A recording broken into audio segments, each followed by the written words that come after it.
para que realmente escape, que dice, ¿no? Muy bien. Nada, pues buenas tardes a todos. Eduardo llegará un poquito más tarde porque tiene también reunión en el colegio y mil cosas el pobre. Entonces nada, os presento, pero ya no hace falta que volvamos a presentar a María Motos, estamos todas encantadas, ya le he dicho que han llegado muchos correos de lo bien que, o sea, lo que les pareció muy bien, que fue una cosa estupenda, ¿vale? Así que nada, seguimos aprendiendo de autismo y nada, hoy es un día muy especial, entonces es el Día de la Virgen, la Madre de los Desamparados, han hecho un tapiz precioso, luego si no llueve podéis pasar a la Virgen para verlo, nosotros pasaremos a verlo. Y nada, rezamos hoy a la Virgen y encomendamos al nuevo Papa, que dice que ya tenemos Papa, sí, nada, bendito sea Dios y gloria a Dios. Y nada, rezamos a la Virgen, se me ha ocurrido, pues hoy no leemos ninguna lectura, sino que vamos a, aunque no son las 12, vamos a rezar el Regina Coeli, ¿vale? Reina del cielo, alégrate, aleluya, porque el Señor, a quien has llevado en tu vientre, aleluya, ha resucitado según tu palabra. Aleluya. Ruega al Señor por nosotros. Aleluya. Goza y alégrate, Virgen María. Aleluya. Porque en verdad ha resucitado el Señor. Aleluya. Pues nada, encomendamos todo este curso a la Virgen. Nos decía el otro día Eduardo que nosotros solamente podemos daros a Jesucristo, que es lo único que tenemos. Y ojalá lo tuviéramos, porque a veces no lo tenemos. Nos despistamos. Entonces también a la Virgen, porque la Virgen es madre. Y las madres, los profesores, las profesoras, porque la mayoría somos chicas, ya has visto, somos mujeres, en la enseñanza, ¿no? Pues somos madres y la Virgen es nuestra guía, es verdad, con estos niños difíciles a veces y preciosos, pero a veces muy complicados para la gente que no estamos muy preparados. Entonces, pues nada, que la Virgen nos guíe. Venga, pues nada, María, adelante. Venga, a ti, Bonica. Aprovechamos así mientras se va llegando gente, que el otro día como me preguntasteis también algo de bibliografía, de libros y tal, luego os lo meteré también en la presentación para que lo podáis descargar y tal, pero estos son algunos de los libros que yo considero, pues la verdad es que están muy bien asentados, ¿no?, en la realidad del TEA. Este de los niños pequeños con autismo es de súper fácil lectura, es de Deletrea. Deletrea es una asociación, mentira, es un centro que trabaja con peques con TEA en Madrid, lleva muchísimos años, tiene muchísima experiencia, y tiene este que es de muy fácil lectura para personas que estén poco familiarizados con el TEA, incluso para familias. Nosotras se lo recomendamos a familias que les acaba de aterrizar el diagnóstico y habla de inflexibilidad, habla de alimentación, habla de control de esfínteres, habla de rabietas, no toca un poquito de todo, no acaba de profundizar mucho en nada porque es un libro chiquitito, bastante económico, que esto también ayuda también, y ya digo, de fácil lectura, tiene muchísimos ejemplos. Hay otro que se me ha olvidado ponerlo, que es el de la inflexibilidad de los niños con autismo, que es de la misma editorial, de CP también, y también es de Deletrea, escrito por los de Deletrea, que explica la inflexibilidad y además cómo interfiere, ¿no?, en todos los aspectos de la vida de los niños con TEA. Es verdad que están más centrados en niños y adolescentes, no tanto en autismo, pero como es nuestro ámbito. El otro día os hablaba de Temple Grandin. Este del cerebro autista es escrito por ella, tiene varios también de pensar en imágenes, ¿no? Os decía este también que es muy bueno. Ese de investigaciones recientes sobre el autismo, es verdad que ese no es tan reciente, hay una segunda edición que es mucho más reciente, es de José Ramón Alonso. José Ramón Alonso es un señor, no sé exactamente, neurobiólogo, neurocientífico, es decir, es de la rama más pura, más científica, más de laboratorio, pero el señor escribe para que lo entendamos todos. Es maravilloso escucharlo en charlas, en webinars, en lo que sea, y tiene un blog también que actualiza muy frecuentemente, donde además habla de vacunas, paracetamol, el embarazo, los tóxicos, el no sé qué, no va. Obviamente no se inventa nada, pero dice, ¿no?, cada vez que sale un bulo o un mito o un algo, aprovecha para sacar qué es lo que dice la bibliografía científica en estos momentos, ¿no? Cuál es la realidad que tenemos. Ya digo, más que los libros, si metéis en Google, José Ramón Alonso tiene un blog, que ya digo, lo actualiza bastante y se le entiende muy bien cuando escribe y cuando habla. Este de aquí abajo de Rita Jordan es verdad que es mucho más denso, mucho más tocho para las personas que trabajáis con nanos con discapacidad, con personas con discapacidad que además tengan, o sea, con autismo, que además tengan discapacidad intelectual, ¿no? Nanos pues más complejos, suma y sigue, que decíamos el otro día. Y este de aquí abajo es lo de Lorna Wing. Lorna Wing es una de las primeras madres también del autismo y, como siempre digo, y aprovecho meter la cuña, que siempre somos mujeres y siempre se habla de los hombres del autismo, ¿no? Se habla de Kanner, se habla de Asperger y se habla pero de Lorna Wing, es una grande, sin duda alguna, del autismo y como veis es una guía para la familia, o sea, es también de muy fácil lectura. Tenéis luego estos dos, la autolesión en el autismo y la ansiedad en el autismo. Hay un tercero maravilloso que es el trauma complejo en el autismo, que los escribe Isabel Paula, es una chica también encantadora, si os veis algún curso o algo es maravillosa cómo habla del autismo. Es verdad que ella trabaja más con adolescentes y adultos y el trauma complejo es mucho más fácil de diagnosticar o de ver, ¿no? En el adulto, que cuenta mucho más que en los niños, que es mucho más difícil, ¿no? Pero están, ya digo, estos dos y el tercero que es trauma complejo en autismo, muy enriquecedores también. El niño pequeño con autismo, que es de Rivière, Ángel Rivière, un grande también del autismo en nuestro país, bueno, y a nivel mundial, obviamente. También de muy fácil lectura para familias, se puede leer también fácilmente. El lenguaje de los animales de Temple Grandin, también, ¿no? Otro de los que comentaba el otro día. Y luego algunos manuales, es verdad que estos ya son como más para ideas en el día a día de programas, ¿no? Son el modelo Denver, el de atención temprana en el autismo, un poco más para profundizar. El de Hablando nos entendemos los dos, cuando hablemos de la parte de intervenciones para nenes más chiquititos, para trabajar mucho más con familias, ¿no? Hablando nos entendemos los dos, precisamente ayuda al terapeuta a ayudar a las familias, ¿no? A trabajar en el día a día, en la comunicación social del nene a través del juego y de situaciones del día a día, pues como son el baño, la comida, ¿no? O cualquier situación del día a día. Y estos dos son de Anabel Cornago, que tiene varios también escritos. Anabel Cornago es mamá de nene con autismo, de Eric. Eric es un portento, habla no sé cuántos idiomas, ¿no? Habla alemán, y además es la creadora de la página web El sonido de la hierba al crecer, ¿no? Que también tiene muchos materiales. Es verdad que ella está como muy centrada siempre en los materiales pues, que le han servido para su hijo, ya lo cuenta desde la perspectiva de mamá, y su hijo pues no es el perfil quizás que tengamos todos los días, ¿no? en nuestro ejercicio diario, ¿no? Pero es verdad que tiene muchos materiales para un nene que tiene un muy buen nivel cognitivo, un nivel lingüístico que bueno, le costó mucho arrancarlo, pero a día de hoy es bilingüe, ¿no? Entonces estas cosas, porque no recuerdo si el papá es alemán o no lo sé, alguien en la familia, ¿no? Es alemán y el nene es bilingüe, y tiene materiales muy ricos. Os he dejado aquí también libros, películas, series, ¿no? Estas cosas que, bueno, algunas se ajustan más o menos a la realidad del autismo. El curioso incidente del perro a medianoche creo que es un libro que nos hemos leído todos en algún momento de nuestra vida y que cuando te haces mayor dices, ostras, que tenía autismo, ¿no? Es como, te lo lees en su momento como un librillo, ¿no? Es como una novelita, y es muy chulo también. Los de María y yo los escribió, los dibujó en su día Miguel Gallardo, que es el papá de María. Era el papá de María porque falleció hace unos años, un ictus si no recuerdo mal, y los dibuja a María, que es su hija, María 20 años, o María cumple 20 años, y cuenta cómo es María. María además no tiene desarrollo del lenguaje, María tiene muchísimas estereotipias, muchísima necesidad sensorial, ¿no? Y lo cuenta tipo cómic, la verdad es que también es muy chulo. El niño al que se le olvidó cómo mirar, cómo no, ¿no? Juan Martos y compañía, de Madrid también, gente que trabaja muchísimos años en Madrid, en autismo, son referentes.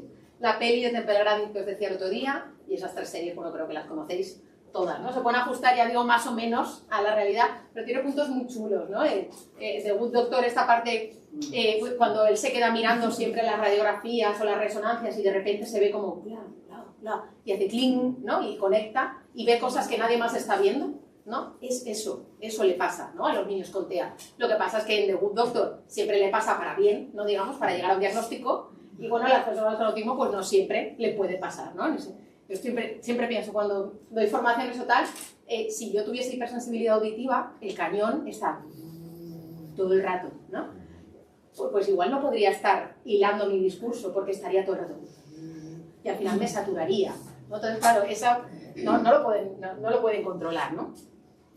Reitman, por supuesto, por edad, yo creo que ya lo hemos visto casi todos, y si no, os lo recomiendo. O Mi nombre es Sam, Mi nombre es Han, es tremenda esa película también. Yo la vi de casualidad una vez y es tremenda. Además coincide con las Torres Gemelas, Estados Unidos, él tiene autismo, además no es de allí, bueno, muchas cosas. Aquí en Amadi Belgrave, maravillosa, preciosa también, Becker, un chaval en su día, Leonardo DiCaprio, con autismo y con discapacidad asociada, en ese caso, y la peli de Temple. Tenéis esta página, es la de Arasak. Arasak es la página por excelencia. ¿Hay una serie? y no la has nombrado, a mí me gustó mucho, que también tiene se llama Parenthood. Parenthood. Es una familia que habla de toda la familia, o sea, es como si, por ejemplo, mis padres son el núcleo y mis hermanos y nosotros tenemos cada uno nuestra vida y cuenta la vida de todos. Y hay un nieto, uno de los nietos, es autista y es muy chula. También. Parenthood se llama. Es que lo estaba buscando por ahí. ¿Podrías pasarla de antes un segundo? Claro. Es que no me Esto dio no lo tiempo. puedes pasar porque no lo tengo. Sí, eso lo paso, no os preocupéis. Es esta, pero no sé cómo. En plan, Sí, verdad, yo la vi. Parenthood, sí que está, sí. Cuando la vea, la incluyo. Es verdad que hay muchas, ¿no? Últimamente. Sí. Y también, bueno, han sacado realities, ¿no? El amor en el espectro es también Sí. un gran reality. Lo han hecho como reality, pero es muy respetuoso. Las propias personas con autismo lo dicen, ¿no? Entonces, bueno, la verdad es que más allá de que sea un reality, pero es, ya digo, muy enriquecedor. Pásame la foto. Arasac, lo que decía, la página web por excelencia de pictogramas.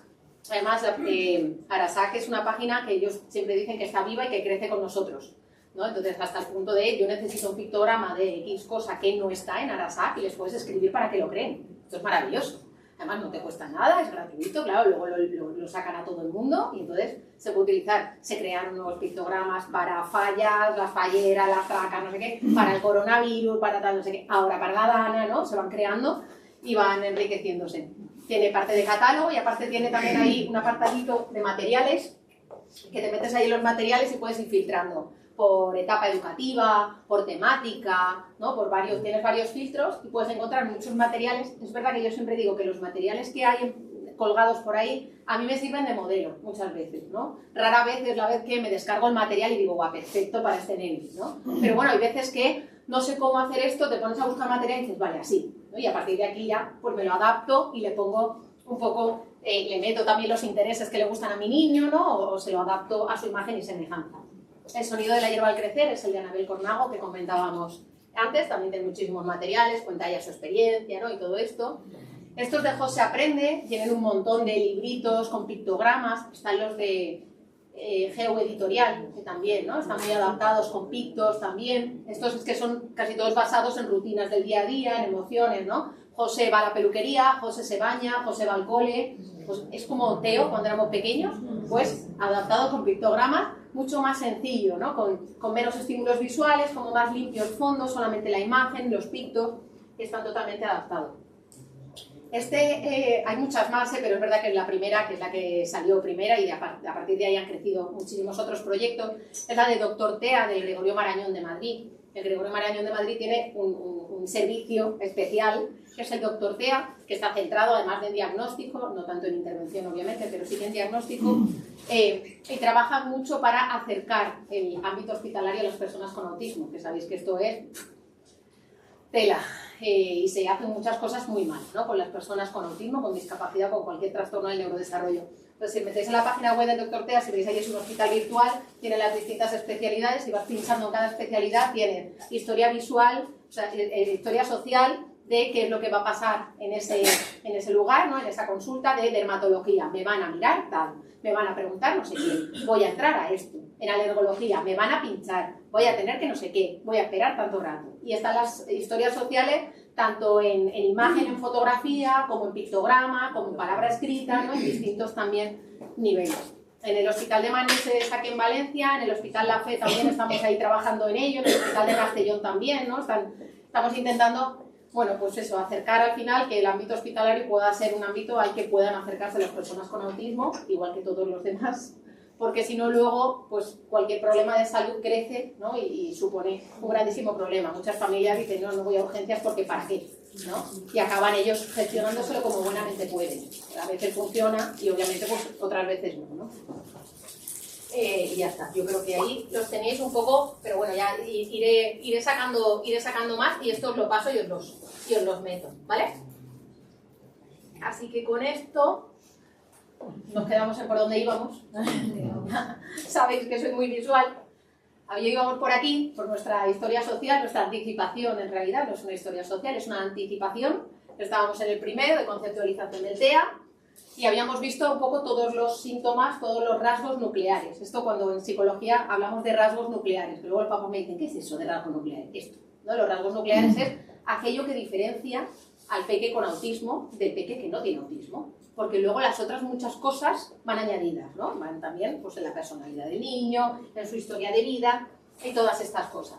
Además de todos esos criterios, importante, para hacer un diagnóstico de TEA, los síntomas tienen que estar presentes en las primeras etapas de la infancia, pero como veis ahí, pueden no manifestarse totalmente hasta que pues, el entorno social excede las capacidades que tiene el niño, ¿no? Hay veces que el niño de chiquitito, bueno, bien, vamos, llegamos a 6 años, llegamos a 8, llegamos a 12 y la sintomatología de repente empieza a brotar.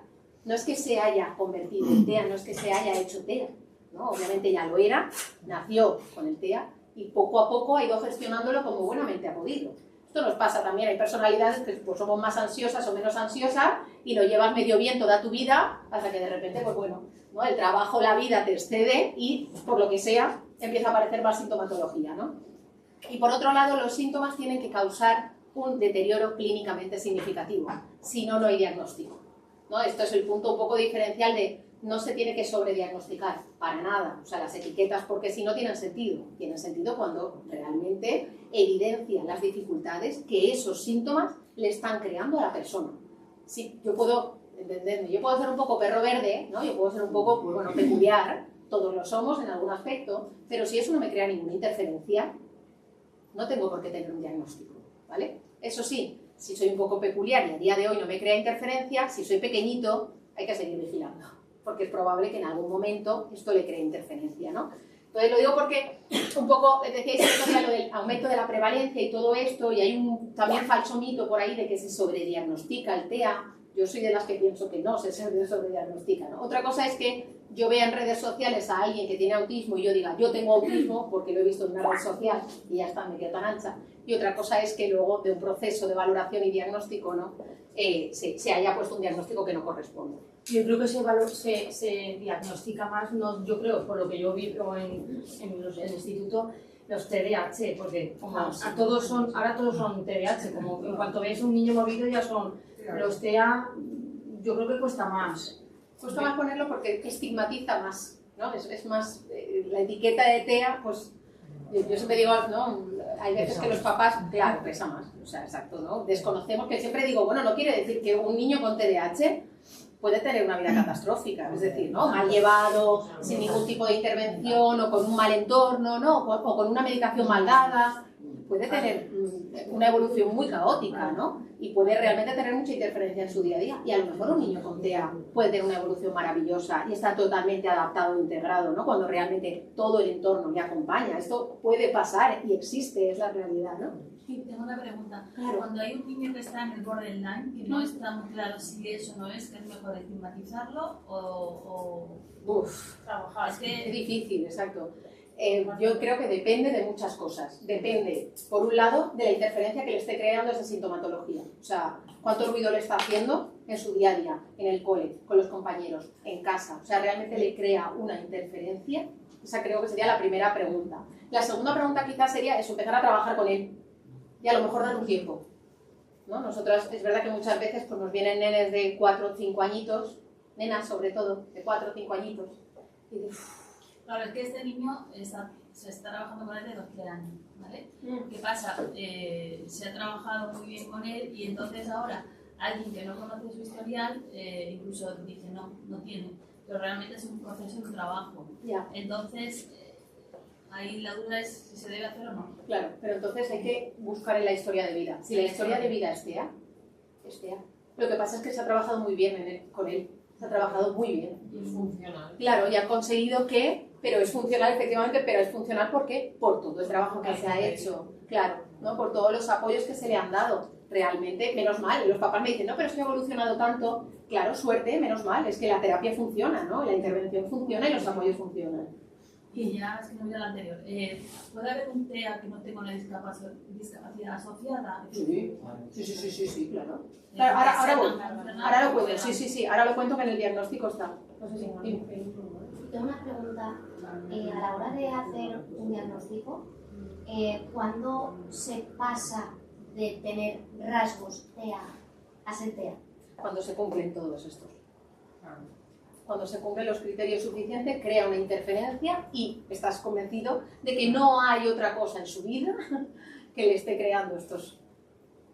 Me explico. Por ejemplo, niños, hay muchos estudios en este sentido, ahora ya menos, por suerte, porque se dan menos esas circunstancias, pero hace 10, 15 años había muchísimos estudios de niños de orfanatos, sobre todo de Europa del Este, ¿no?, que venían a España adoptados por familias de aquí españolas y que cuando llegaban tenían una sintomatología TEA muy significativa y de repente, ¿no?, veías cómo iban evolucionando y de repente desaparecían. Entonces, claro, ahí dices, bueno, sí, habían, pero sabes que en la historia de vida, sabes que en su entorno hay algo que vamos a no pillarnos de los dedos, ¿no? Vamos a ver cómo evoluciona. Pero si cumple la sintomatología realmente y eso le crea una interferencia en el día a día... Y si esa sintomatología o sea, no es tan presente porque se ha trabajado mucho con el niño. Es un TEA. O sea, mi visión, mi perspectiva es un TEA, pero es verdad que no es un TEA que cierres hoy, te va a tocar analizar hoy, mañana, pasado, al otro, ir al cole, ver a la familia, volver. No he puesto porque como no era la formación no era de diagnóstico al uso, pero yo siempre me gusta poner, tengo una diapo así un poco estándar de este es el proceso de valoración y diagnóstico. Me preparo, recibo al niño, veo al niño, llego al diagnóstico y luego tengo otra diapo al revés que dice jajaja, ¿no? O sea, que es mentira. Se parece más a ir dando vueltas. Bueno, vuelvo a ver al niño, vuelvo a ver a la familia, voy al colegio, tal. Mis servicios están hasta el moño de nosotras de no, es que ahora en qué, ¿no? Siempre vamos dilatando, o sea, no es una cosa... De todas maneras, ¿quién lo diagnostica al final? Buena pregunta también. Lo diagnostica psicología clínica o psiquiatría o neuropediatría, los facultativos. Y cuando se pasan la pelota de unos a otros... Muy buena también esa, muy buena pregunta. Esto no sé si tiene que aparecer en el vídeo. La realidad, lo que pasa, ¿no?, a día de hoy, es que pues, muchos facultativos no están formados, ¿no?, lo suficiente, no tienen los recursos tampoco ni el tiempo suficiente como para hacer un diagnóstico. Yo, por poner un caso, es verdad que yo trabajo en un equipo multidisciplinar con logopedia, terapia ocupacional, neuropsicología, que hacemos diagnóstico entre 3 personas, desde 3 perspectivas distintas, 3 cabezas y 6 ojos, todas para poder ver a un niño. Hay veces que hacemos falta las 3, hay veces que igual solo hago falta yo, y hay veces que hacemos falta más, ¿no? Hay veces que el diagnóstico se puede hacer quizás en 2 mañanas o en 3 mañanas, y hay veces que el diagnóstico se nos alarga 1 mes y medio. Entonces, lo que sucede en la realidad es que como esto no se tiene en las consultas sanitarias al uso, ¿no?, normalmente, pues ni neuropediatría te puede ver 6 veces en un mes, ni psiquiatría, ni psicología clínica. Tu equipo es privado, ¿no? No, es público. ¿Es público? Vale. Pues luego el hospital de Manises. El hospital de Manises. Ya la hemos liado. Espera, que cuento la otra, porque si me vais a mandar a todos los niños, ya os digo que no los vamos a ver hasta 2035, lo menos. Entonces, pero lo que sucede en realidad, lo que está pasando a la gente, ¿no?, es los papás desesperados, obviamente, se van a centros privados, que hay centros privados muy buenos en Valencia, yo conozco varios centros que se dedican a diagnóstico, y es verdad que el diagnóstico de esos centros privados no te sirve luego para cole, ayuda, discapacidad y toda la historia, pero luego vas por ese informe exacto, te vas a la pública y le dices a la neuropediatra que ya te ha visto al niño varias veces, que ha visto la sintomatología, que lo tiene bastante tal, mira, esta es la valoración completa, que obviamente tú no puedes hacer porque no se puede hacer, y entonces apoyamos entre todos, ¿no? Está la información del cole, está la información del centro privado, está la información del sanitario que lo está viendo, y al final esto es lo que debería ser, ¿no? O sea, al final, ya, por eso, perdón. Pero bueno, la realidad, lo digo por experiencia, en la pública también se diagnostica y se hace la evaluación, no en 1 mes y medio, pero en 6, 8, 10 meses sí. Lo que pasa es que se diagnostican los casos más claros. No. En mi caso, por ejemplo, no he dicho más, o sea, no más severos como más afectación, pero sí los más claros. Sí los que no hay tanta duda diagnóstica, en general. Igual tienes suerte y el hospital de referencia del que dependes tú o tu USMIA es maravillosa, las hay, funcionan muy bien, y hay gente cada vez más formada. Gente más formada en ADOS, en ADR, y hay USMIAs que pasan valoraciones también más completas. Pero, pues depende del departamento al que pertenezca, lo sobrecargado que esté, también es verdad. Claro. es verdad pensar que las USMIAs no solo se encargan del TEA, se encargan de todo el DSM-5, de todo el manual diagnóstico, que es un tocho así, ¿no? Entonces, claro, dependiendo, ¿no? Y sabemos que ahora además pues en los entornos escolares se está haciendo mucha prevención también, porque conductas adictivas, de conductas suicidas, ¿no? Y de toda esta parte que también se encarga la USMIA. Bueno, depende. Pues bueno, al final yo creo que lo importante es que nos escuchemos todos, ¿no? Que participemos todos y que nadie tiene la verdad absoluta. Esto es un poco lo importante, ¿no? Lo que debería ser. Os decía además que otro punto para hacer el diagnóstico de TEA es que esas alteraciones no se puedan explicar mejor por otro motivo, ¿no? Por otro motivo es, por ejemplo, por una discapacidad intelectual, por una discapacidad visual. Cuantísimos niños con discapacidad visual tienen balanceos, aleteos, tienen autoestimulaciones, tienen menos recursos a nivel de interacción social, ¿no? Niños con discapacidad intelectual que tienen conductas repetitivas, que son inflexibles, que tienen sus manías, que tienen, ¿no? Todas estas cosas. Entonces, ahí la dificultad está en estos síntomas son los que tengo, ¿por qué se explican? ¿No? ¿Es por aquí o es por esta parte? Con el diagnóstico de la discapacidad intelectual, que es con el que se crea mucha interferencia, un poco el punto es que en discapacidad intelectual, precisamente de lo que tiran los nenes con discapacidad intelectual, lo que potencian más es lo social, porque es de lo que más pueden tirar, es con lo que más juegan. No quiere decir eso que un niño de 6 años con discapacidad intelectual tenga una interacción social acorde a un niño de 6 años. Quiere decir que si el resto de su desarrollo está en 3 o 4, su interacción social igual está en 4 o 5, ¿no? Es decir, precisamente la interacción social está un poquito por encima o destaca más que todo el resto de su desarrollo, ¿no? Es un poco el punto diferencial. En TEA no sucede eso. En TEA normalmente nos encontramos resto de capacidades más altas, la motora más alta, ¿no? La parte, normalmente la motora es la más destacable, incluso la cognitiva, ¿no? Niños que con 3 años, mamás que te dicen, con 3 años cantan el cumpleaños feliz en castellano, en valenciano, en inglés, en ruso, en chino y en alemán, pero no me dice mamá quiero agua, ¿no? Es esta, la gran discrepancia. Estos son los casos que, entre comillas, son fáciles de diagnosticar porque enseguida ves, ¿no? esas dificultades. Entonces es uno de los puntos diferenciales. Este señor Eric Schockler es el padre del TEACH. El TEACH es esto que os dije el otro día, la anticipación visual, ¿no? La secuencia visual es una de las grandes, de que está basado, ¿no? En esta metodología TEACH. Y este señor, ya en su día, años 70, en Estados Unidos, dijo cosas muy importantes del TEA y de ahí sacó esa metodología que es la que veremos la semana que viene, una de las que veremos la semana que viene, que habla de cuáles son las fortalezas o cuál es el perfil cognitivo, las fortalezas y las debilidades de las personas con TEA. Habla del procesamiento de la información visual y esto es real y es lo que, además hay muchísimos estudios en los que yo les explico a los papás. Es como si en la carretera solamente hubiese un carril y tienen que entrar 2 coches. Uno es la información visual y el otro auditivo. La información visual entra y tira millas, y la auditiva va por detrás. Incluso en aquellos niños que entienden, ¿no? Que tienen buen desarrollo del lenguaje. Es que la visual ya echa, ¿no? La visual ya ha llegado a casa y la auditiva va por detrás. Hay estudios en los que hay los milisegundos que hay de diferencia en el procesamiento entre un estímulo auditivo y un estímulo visual, ¿no? Entonces sabemos que la información visual, el procesamiento es, de hecho se habla de pensadores visuales, ¿no? Eminentemente visuales. Además tienen mayor atención a detalles, esto que os decía de Good Doctor, ¿no? De clean, clean, clean, clean.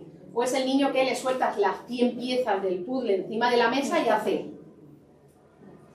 Y dice, espérate, yo no me ha dado tiempo a mirar lo que es, o sea, yo no he visto de qué es el puzzle, porque nosotros desde nuestra visión estamos intentando ver, ¿de qué va? Es un puzzle de Pokémon.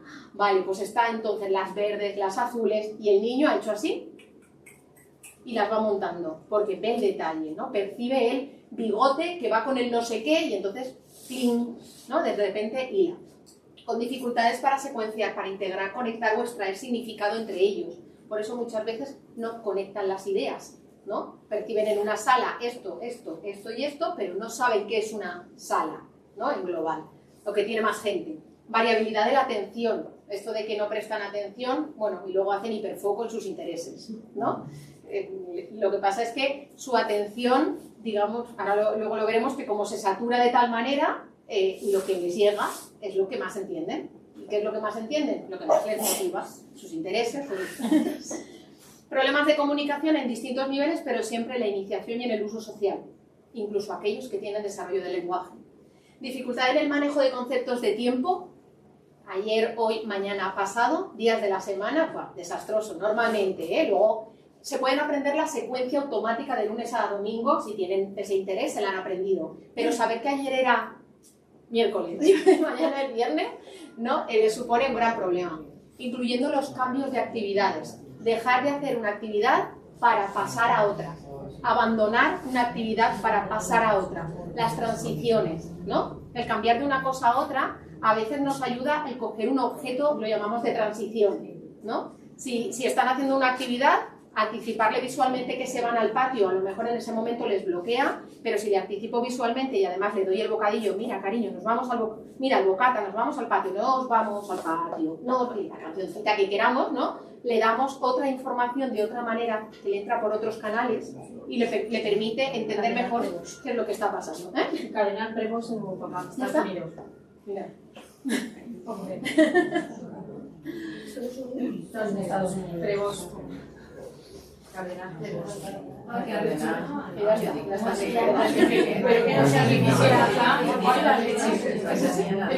Esperemos que no.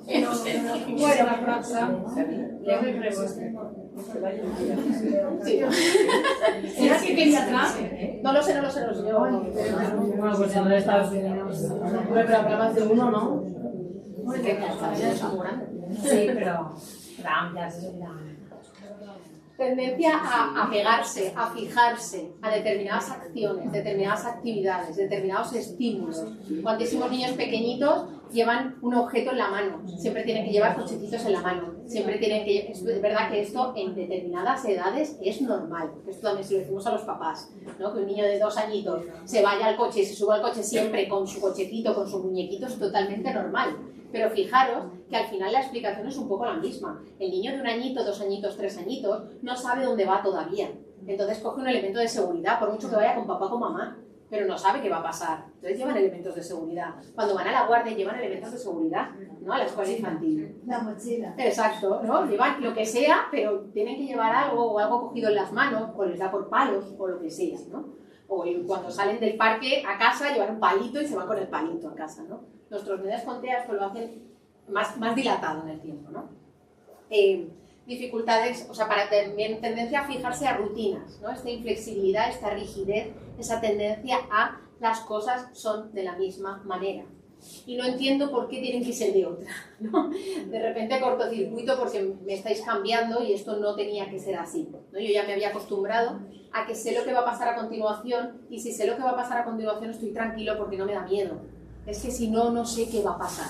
Y me da igual que me lo estéis diciendo de ahora vamos a hacer tal cosa. Es que en mi cabeza mi secuencia era A, B, C. Si me dices que después de la C, o sea, después de la B no va la C, va la Z, me entran los agobios, ¿no? Me entran las ansiedades. Intensos intereses, tendencia a aferrarse a actividades preferentes, ¿no? Lo que decíamos, y marcadas preferencias y ciertas aversiones a nivel sensorial, ¿no? Que esto también lo hablábamos antes. A nivel de procesamiento de la información, os decía, procesamiento visual y además secuencial. Por eso las anticipaciones van el 1, el 2 y el 3, ¿no? Y cuanto menos información le demos en cada uno de los apartados, mejor. Porque secuencian una cosa detrás de la otra. Es lo mismo que cuando entran a una sala. Ven esto, ven esto, ven esto, ven esto, pero me cuesta ver toda la globalidad. Entonces, si le presento 7 estímulos a la vez, van a percibir el que antes llegue, por el motivo que sea, ¿no? Y el que antes llega a su cerebro. Centrada en detalles, ya decíamos, y la velocidad de procesamiento enlentecida. La velocidad de procesamiento es cómo de rápido procesa su cerebro las cosas que le llegan, ¿vale? Entonces, hay una hipótesis, lo llaman la hipótesis del embudo cortical. Digamos que el cerebro de la izquierda sería el neurotípico, no me gusta nada esa palabra, el no TEA, ¿vale? Y el de la derecha sería el cerebro TEA. La base de esta hipótesis un poco es que cuando llega a mi corteza cerebral la información que recibo del... perfecto, vamos bien, ¿no? La otra cosa es que si no hace mi autogato ya se nos complica, ¿no? Es como encontrar características comunes. Claro, pero para nosotros es mucho más fácil, ¿no? Tú tienes un gato, es un gato, ¿de qué colores? ¿No? ¿Cómo se llama? Pero es así. Esa inflexibilidad se relaciona mucho. Claro, la inflexibilidad realmente está relacionado con las dificultades de conversión del lenguaje, no tolera la incertidumbre, la angustia, el estrés, ¿no? La angustia ante lo desconocido, la comprensión literal y todo esto, y repercute significativamente en todo su día a día, tanto en la capacidad de aprendizaje, en la adherencia a rutinas del día a día, en la independencia de la rutina, en la aceptación de cambios cuando son estables, ¿no? Y todas estas peculiaridades. ¿Qué pasa con el reconocimiento de las emociones y la empatía? Ya comentamos el otro día algo de esto. Decíamos, si yo no puedo ver la cabeza del otro, yo siempre cuento una anécdota, ¿no? Para mí maravillosa, ¿no? De un niño que trabajábamos con él toda esta parte de teoría de la mente, ¿no? De comprender que el otro tiene una mente y que esa mente es distinta a la mía. Esto Anabel Cornago lo cuenta mucho en su página web. Y trabajamos mucho con él esto de los pensamientos del otro no se ven, ¿no? Igual que yo tengo unos pensamientos. Mi niño tenía un interés restringido que eran los animales, como tantos otros niños con TEA. Y además tenía una capacidad cognitiva brutal y acumulaba información, pero de una manera, o sea, podía estar horas y horas dándote la brasa con dónde vive este animal, qué come, qué no come, y además animales de los de, yo qué sé, Madagascar, ¿no? En la selva más profunda, pues ahí hay un animal que se llama, yo qué sé, y que come no que sé cuántos, ¿no? Y te da una cantidad de datos que luego te ponías a buscar y era todo real, por supuesto. Y él no entendía por qué perseguía a sus amigos contándoles datos de los animales y los niños obviamente le huían. Estaban hasta aquí del peque, ¿no? Porque solamente hablaba de animales.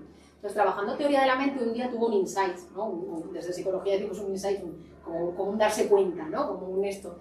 Y como poníamos los bocadillos, ¿no? En los personajes, decíamos, bueno, ¿y Sonic qué está pensando? Ah, que voy a por Eggman, le gustaba mucho Sonic, y jugábamos mucho con, ¿qué está pensando? Hoy voy a por Eggman. Y entonces, ¿qué dice? Voy a por ti. Ah, mira, lo que piensa es lo mismo que lo que dice, ¿no? Para enseñarle toda esta parte. Y un día me dijo, María, es que si mis amigos tuviesen eso que tú le pones a Sonic, yo sabría qué es lo que tengo que hacer. Ojo al dato, ¿eh? Un niño de 6 años, ¿eh? Por eso de repente hacen estas cosas, ¿no? Entonces él aprendió a que, igual que otro de mis niños con las banderas, él con los animales, mi niño de las banderas, era fan de las banderas, entonces su tema de conversación era las banderas de los países, y entonces aprendió que cuando le estaba hablando a otra persona, empezaba a analizar la cara, si la boca estaba para abajo, si se daban la vuelta, y entonces sumaba, y entonces le preguntaba, ¿te estoy aburriendo? Entonces la otra persona decía así, le decía, podemos hablar de otra cosa, pero solo un ratito, ¿no? Y luego ya, por otro rato, pues volvíamos a hablar, ¿no? De las... Se daba cuenta. Se daba cuenta, lo había aprendido de aquella manera y entonces hilaba todo, se había aprendido los ojos, la cara, tal, me dan la vuelta, se van. Vale, eso quiere decir que yo no entiendo por qué, porque las banderas son fascinantes, no entiendo por qué no quieren que hable de banderas, pero eso quiere decir que a esa persona no le gustan las banderas, entonces, ¿te aburro? ¿No te gustan las banderas? No, podemos hablar de otra cosa, solo un ratito, ¿no? Ya, bueno, vamos a pasos, es lo que decimos. Perdón. Sí, termina. No, dime. Porque esa falta de empatía es general en todos. No, es que no es de empatía en realidad, es de entender, porque él estaba tan motivado para querer interactuar con sus compañeros que en realidad lo que pasaba es que no se daba cuenta de que el otro se estaba aburriendo, pero una vez el otro le decía, me estoy aburriendo, decía, vale, pues entonces ya no hablamos de las banderas. Y si no hablamos de aburrimiento y hablamos, por ejemplo, de dolor. Claro, pero de dolor, realmente, si ellos entienden que la otra persona está sufriendo dolor, el problema es que no lo entiendan. Es decir, el problema es que lo que a ti te supone un dolor, a mí no me lo está suponiendo, ¿no? Entonces nosotros sí que tenemos, desde ese cerebro no TEA, tengo la capacidad de imaginar, bueno, yo no entiendo por qué a ti te duele esto, pero entiendo que a ti te pueda estar doliendo. Entonces yo voy a intentar, ¿no?, que te sientas mejor. Pero claro, ellos, si no entienden por qué a ti te está doliendo esto, pues salvando las distancias, pues cualquier tontería que le ocurre a tu hijo, ¿qué tal? Y pues, pero no digas tonterías. Pero es que igual a él le duele mucho lo que le está pasando. Estoy hablando de cerebros no TEA, ¿eh? No, igual para él es súper importante esto que está pasando. Y para ti como adulto, ¿no? Claro, eso a veces nosotros lo podemos hacer, pero bueno, tú te bajas, ¿no? Y dices, bueno, pues a él le está doliendo y entonces lo entiendo. Es un poco esta parte, ¿no? De la perspectiva TEA, es yo no entiendo por qué a ti esto te duele. Porque es tan abstracto para mí, yo no estoy dentro de tu cabeza, no te veo el bocadillo. Pero si me lo cuentas y me lo explicas, con dibujos, con imágenes, con contacto, con lo que sea, yo puedo acabar sintiendo lo mismo que tú. De hecho, precisamente, relacionado con esto, se habla de una falta de sintonía. No se habla realmente que no sea que no haya empatía. De hecho, no se habla de hiporreactividad a empatía, sino de una hiperreactividad incluso. porque de hecho los niños pequeñitos con TEA, muchos papás te dicen, no, empático es un montón. De hecho, ve la película del Rey León y cuando se muere el padre de, cuando se muere Mufasa, está llorando a moco tendido porque realmente se contagia de esa emoción hasta tal punto que le desborda. Esto es súper frecuente en los niños con TEA. Pero luego, en una situación social, son tal cantidad de estímulos que no me da, ¿no?, para controlar todo esto. Si las situaciones sociales de la realidad del día a día fuesen como una peli que se pueden parar, digamos, ¿no?, o que tenemos la información segmentada, sería mucho más fácil de interpretar, que es lo que hacemos en terapia, ¿no? Al final les enseñamos a cómo, pues eso, a mi niño de las banderas, cómo parar, mirar, ojos, nariz, boca. Claro, si yo le estoy explicando todo esto, se sabe la secuencia, pero el niño con el que está hablando se ha ido, bueno, a mi niño no le ha dado tiempo a gestionar todo esto, ¿no? Pero si tiene el tiempo y las estrategias, consigue llegar a ese mismo punto, ¿no? Y tiene la misma capacidad. Además, lo que os decía, pues TEA con condiciones comórbidas con las que queráis y más, ¿no?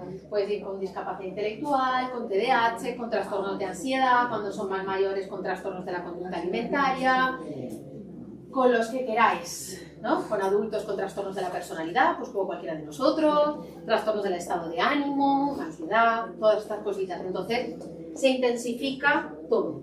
A mí esta metáfora me encanta, se la tomé prestada a la madre de una niña el día que le entregué el diagnóstico. Ella era informática y entonces además le dije, te la voy a robar y la voy a decir en clase. Me dijo, adelante.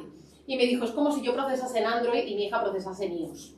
Me pareció maravilloso, porque es verdad, ¿no? No sé si os ha pasado el momento pasaros de Android a iOS o de Windows a Apple, que dicen, ¿esto qué es? no sé utilizar el ordenador, ¿no? No sé utilizar el móvil. Claro, si empiezas con iPhone directamente todo va mejor, pero cuando te pasas no sabes. De hecho, la gente que sigue en Android le pones un iPhone delante y no sabes utilizar aquello, ¿no? Entonces al final procesamos de una manera totalmente diferente, aunque al final hacemos lo mismo, ¿no? Servimos para lo mismo, vivimos en el mismo mundo. Entonces al final, ¿no?, esa perspectiva de respetar y comprender. Aquí viene la parte de las especificaciones dentro del trastorno del espectro del autismo, ¿vale? Que el otro día decíais lo de que si había subtipos, no había subtipos. No hay subtipos realmente porque todo está dentro del TEA, pero dentro del TEA hay que decir, además en el diagnóstico, que estoy en la munda, o sea, si cuesta llegar a un diagnóstico de TEA, luego además hay que ponerle apellido, ¿no? Lo que dijo el otro día. Entonces hay que decir, hay que especificar si tiene o no tiene déficit de inteligencia, déficit intelectual acompañante. Si tiene o no tiene deterioro del lenguaje. Porque de la comunicación sabemos que va a tener, si no, no se le tiene, ese lo tiene. Pero luego déficit o no del lenguaje. Si está asociado además a una afección médica, genética, factores ambientales conocidos, factores ambientales, pues sobre todo un consumo de alcohol durante el embarazo, ¿no? O situaciones así, tipo esto que hablamos.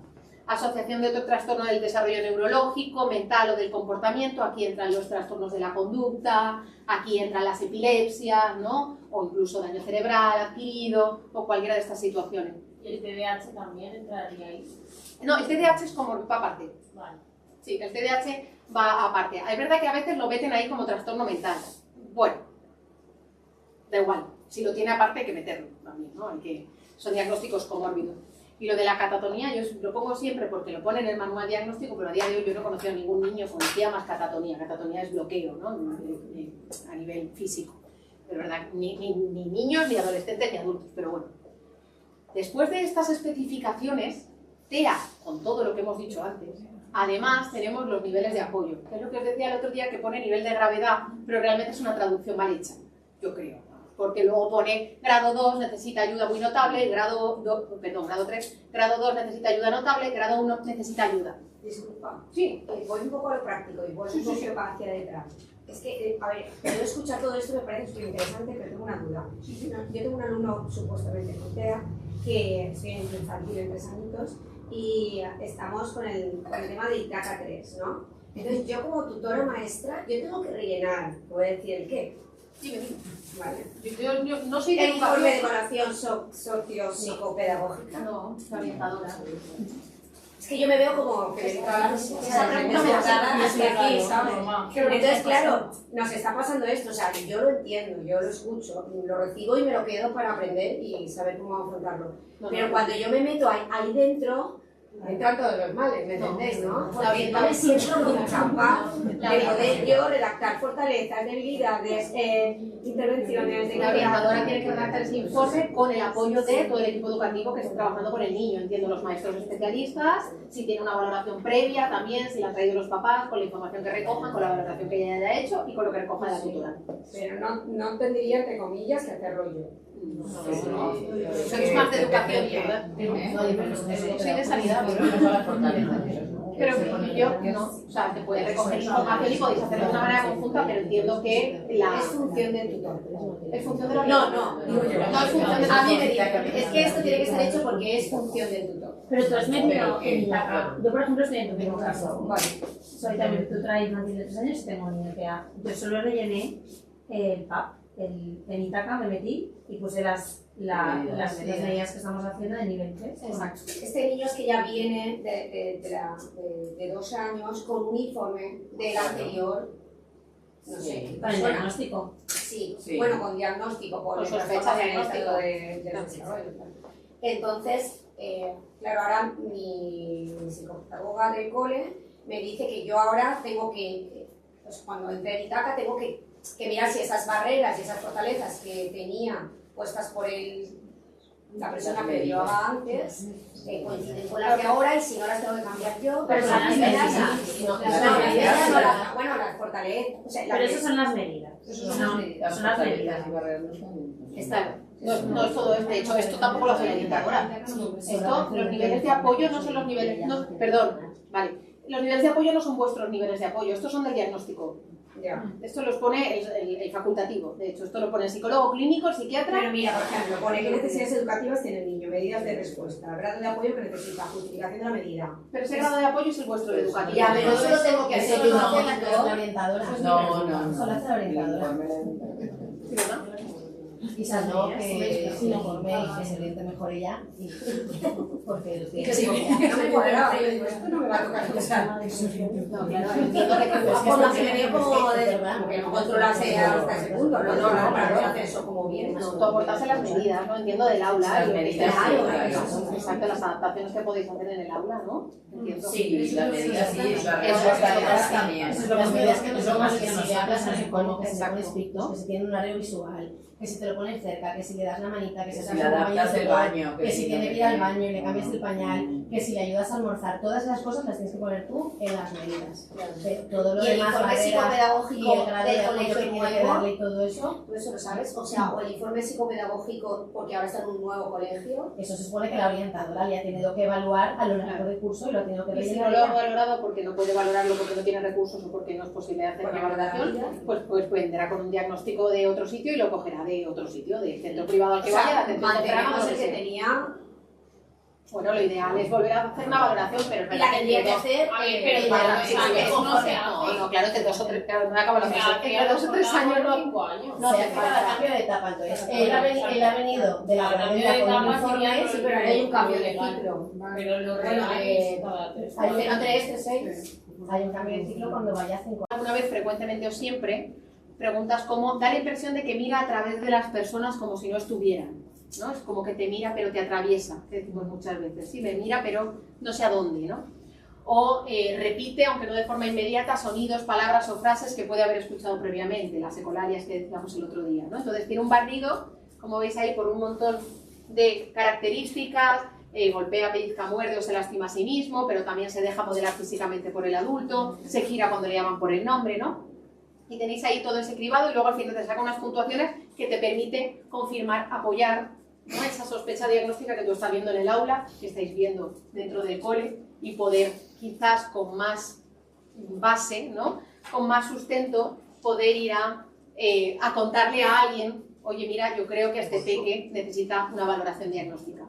Esta parte la tenéis más de evaluación diagnóstica como tal, ¿no? De todo el proceso, pero sí que un poco para que veáis que, lo que he dicho, que el proceso diagnóstico al final somos muchos, ¿no? O sea, para mí un proceso diagnóstico solo de un profesional, bueno, pues hay veces que es muy claro, el 3-3 que entra por la puerta y lo tenemos claro, vamos a hacer el diagnóstico que reciba todos los apoyos, que es lo que tiene que, ¿no? Lo que necesita, pero en otras muchas ocasiones somos todo esto, ¿no? Todo esto haciendo nuestro diagnóstico. Esta metáfora, ¿no? Esta historieta dice algo así, ¿no? Como que habían 6 personas distintas, cada uno todos con los ojos cerrados, cada uno tocando una parte de un elefante. Uno decía, esto parece una soga, esto parece un alto muro, esto es como un árbol, esto es como una serpiente, como un gran abanico, como una lanza. Si se hubiesen hablado entre todos, ¿no? Quizás hubiesen llegado a la conclusión de que esto era un elefante y no era nada de todas estas cositas, ¿no? Esto es cuando llega un niño y la logopeda de tal sitio le ha dicho que tiene un trastorno específico del lenguaje. La otra le ha dicho que, el otro le ha dicho que, el otro le ha dicho que, y luego llegas a algún sitio, alguien lo une todo y dice, espera, vamos a ver qué es lo que, ¿no? qué es lo que tiene. Entonces, miren, sí que lo he puesto, ¿eh? No sabía si lo había puesto. Esto es como el proceso diagnóstico este que os decía, pues maravilloso, ¿no? Súper bonito. Pero realmente, no he puesto el de jaja. Adaptarse al proceso de valoración, ¿no? A las características de cada caso es muy difícil porque cada niño es diferente, ¿no? Entonces tenemos que hacer nuestra historia clínica con una serie de hitos y todo esto, recoger información, hacer evaluación de todos los entornos, cole, casa, nosotras, todo. Estas son las escalas que os decía el otro día, que son un poco los gold estándar, ¿no? El A22 y el ADR. El A22 es una entrevista que es, una escala de observación que se hace a través del juego con el niño, y el ADR es una entrevista que se hace con los papás para recoger toda la información. Son tremendamente largas, necesitan una formación específica, o sea, soy plenamente consciente que esto no tiene por qué poder hacerlo todo el mundo, ¿no? Pero sí que en los servicios más especializados se necesitan hacer, ¿no? En algunas imágenes pues del A22 veis todo el juego, ¿no? Muy chulo y todo esto, y hay distintos módulos en función de las edades, de la capacidad del niño y todas estas cosas. Y la ADR es una entrevista para los papás tremendamente larga, pero que te sirve para recoger toda esa información. Luego observamos al niño, por supuesto, y al final es que tenemos que unir toda la información, porque si no, no tiene sentido, ¿no? Entonces, una vez llegamos aquí, la pregunta del millón es qué podéis aportar vosotros, ¿no? ¿Qué podéis aportar a la escuela en el proceso diagnóstico? Lo primero para mí es, una vez hay señal de alerta y algo percibís de que algo va mal, por un lado, creo que algo muy importante es revisar qué es lo que tienes de ese niño en el colegio, ¿no? O sea, historias previas, informes previos, lo ha visto alguien, no lo ha visto nadie. Yo muchas veces voy a los coles o hago supervisión con orientadoras o con otros profesionales y haces preguntas, ¿no? ¿Pero alguien lo ha valorado? No lo sé. No puede ser, no lo puedo concebir, ¿no? Si hay un signo de alerta, lo primero es saber, ¿no? Empaparte de la historia de ese niño, ¿no? Y luego plantearlo en reunión y empezar, ¿no? A ver, ¿por dónde vamos? Esto solo lo veo yo, ¿no? Esta es un poco y yo lo veo ¿por qué? Y entonces hacer como este proceso, ¿no? De observación, detección, informar al entorno del niño de que estamos haciendo todas estas cosas y de que algo hemos visto. Luego evaluar, que esto lo hacen las orientadoras, recopilar la información de la evaluación, la evaluación de informe y devolución de informe, ¿no? Todo esto es verdad que... Pero es verdad que la primera parte la hacéis vosotros, entonces que hay que recoger mucha información de distintos contextos, observación directa, ¿no? Ser sensible a todas las diferencias individuales del niño, todo esto lo tenéis muy claro. ¿Y qué observar y cómo observar? Inicios de interacción, ¿con quién? ¿Cuándo? ¿Cómo? Hay inicios inadecuados, ¿cómo responden cuando interaccionan con él, ¿no? Cuando inician con él, ¿de qué manera lo inicia? ¿Cómo responde? ¿Con quién? ¿Cuándo? ¿En qué situaciones? ¿De qué manera? Si mantiene luego esa interacción. O si voy aquí, juego contigo, voy aquí, juego contigo, voy aquí, juego contigo. Es este de juegan con todos y no juegan con nadie. Hay muchos niños. Esto obviamente 3, 4, 5 añitos no es significativo. A partir de primero de primaria ya es llamativo, ¿no? A partir de primero de primaria los grupos están más establecidos, ¿no? Y el tipo de juego está mucho más establecido. Si hay conductas atípicas en esa interacción, el niño soltando la arena o el otro abrazando, tirándose encima, o si siempre tenía otro niño que llamaba la atención de los otros niños porque le habían dicho en un día que había funcionado el juego de monstruos y entonces desde ese momento Daniel cuando se acercaba a los otros niños hacía ¡ah! Claro, pues eso le funcionaba a veces, pero otras veces no. Entonces se había quedado con esa interacción porque en un momento había funcionado guay y pensaba que podía funcionar, no en todos los contextos. Juguetes con los que juega, cómo juega, si hay juego funcional, si hay juego simbólico, si es reproducido, si permite la introducción de otros, si permite la modificación del juego, si es repetitivo, estereotipado, si hay intereses restringidos, si siempre juega con las mismas cosas, la creatividad, la imaginación, si crean historias, ¿no? Esto en infantil es súper frecuente también, y primeros cursos de niños que no saben crear historias, es verdad que cada vez estamos atrofiando más las imaginaciones y las creatividades de nuestros niños. Esto también es verdad. Pero es verdad que a los niños cuando le das un poquito de cuerda, entran, ¿no? Y les das un poquito de pie y van entrando. Luego ya de mayores se les va estropeando otra vez y acaban con Minecraft y con tal y todas estas cosas. Pero es verdad que, ¿no?, en esos momentos podemos prestar atención a eso. Adaptación, aceptación, inclusión, lo que os decía de modificaciones, de novedades, juego compartido con otros y juego de normas. Si entienden las normas, si respetan las normas, cómo llevan lo de ganar y perder. Esto dentro de su justa medida, totalmente. Luego, patrones repetitivos a la entrada, a la salida del cole, súper significativos, ¿no? Las entradas y las salidas dan claves muchas veces de dónde se ponen, cómo se ponen, de qué manera y cómo entran, cuándo entran, qué hacen. En la manipulación, en la selección de materiales, en las distintas rutinas. ¿Qué hace cuando no se le dice lo que tiene que hacer? Porque muchas veces cuando todo está estructurado, van. Y cuando no, momento juego libre, infantil, ¿no? Ese momento en el que juega a lo que quieras. ¡Guau! Maravilloso. O en el patio. El patio es sin duda momento por excelencia. ¿Cómo reacciona si se le interrumpe ante una conducta repetitiva? Y se muestra también verbalizaciones repetitivas, ¿no? Estereotipadas, ecolalias, todo esto que decíamos. La parte sensorial que dijimos el otro día, si tiene respuestas ante estímulos sensoriales, si tiene autoestimulaciones, moverse, saltar, ¿no? Determinadas. Los saltitos cuando están emocionados con 3 años, pues es normal, ¿no? Con 6 ya no es normal, ¿no? Ya es llamativo. Bueno, ya. Dime. Estoy siendo un poco pedante ya. No, dime. El andar de puntillitas siempre es... No, siempre no. Depende de la edad y depende de... Puede ser de TEA o puede ser de otra cosa, ¿no? Sí, puede no ser de nada, depende de la edad. Y depende de a qué edad ha empezado a andar, cuánto le ha costado empezar a andar y, por supuesto, descartando que no haya otro tipo de dificultades. O sea, yo ahí lo primero que preguntaría es cómo ha sido su desarrollo motor. ¿No? Me aseguraría de que el desarrollo motor haya sido normal, que ha andado cuando tocaba, que se mantenía sentado cuando tocaba, que subía, bajaba escaleras, que todas estas cosas. Y entonces, si todo eso está normal, vigilaría luego más cositas. Porque aparte de que pudiera ser TEA, también es algo relacionado con el... ¿Cómo se llaman estos niños que es porque la mamá ha bebido alcohol? El síndrome alcohólico fetal. Bueno, ahora es un trastorno también, ahora es trastorno del espectro alcohólico fetal. Ahora es TEA también. Sí, porque los nenes con TEA tienen muchas características de TEA. Y de TDAH también tienen ahí todo sí, podría ser también. Por eso digo que antes, recoger historia de vida antes de seguir montando las hipótesis. Era porque tenía las nociones, pero no sabía ciencia cierta...